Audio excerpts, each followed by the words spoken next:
இப்போ இங்க பார்க்கக்கூடிய ஒரு விஷயம், இம்பார்ட்டன்டான விஷயம், ரஷ்யாவுக்கும் உக்ரைனுக்கும் ஒரு வார் நடந்துட்டு இருந்தது. நீங்க எல்லாருமே பார்த்தீங்க, எல்லா சேனல்லையும் இதை பத்தி தான் முக்கியமா பேசிட்டு இருந்தாங்க. இன்னைக்கு அதே உக்ரைனுக்கு ஃபாரின் கண்ட்ரி, யூகே கண்ட்ரி வந்து ட்ரம்ப் வாருக்கு இதே அமெரிக்கா வந்து இதே ஸ்டார்லிங்க்கு அப்புறமா நிறைய சேட்டலைட் ஃபோன்ஸ் எல்லாம் வந்து கொடுக்கப்பட்டது ரஷ்ய அதிபருக்கு.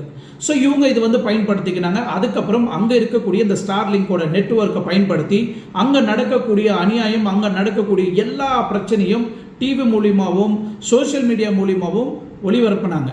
இது வெளியே வந்த உடனே, இந்த சோசியல் மீடியாவில் இது பரவன உடனே ட்ரம்ப்புக்கு வந்து ரொம்ப ப்ரெஷர் ஜாஸ்தி ஆரம்பிச்சிருக்கு. நாட்டில் இருக்கக்கூடிய அதிபர்கள்லாம் டிராவலிங்லேயே இந்த செய்தியை வந்து பார்த்துட்டு இருக்கிறாங்க. நீங்க பார்த்துருப்பீங்க, எலன் மஸ்கும் ரஷ்யாவோட அதிபரும் உட்காந்து உங்க நாடு வந்து ரொம்ப டீப்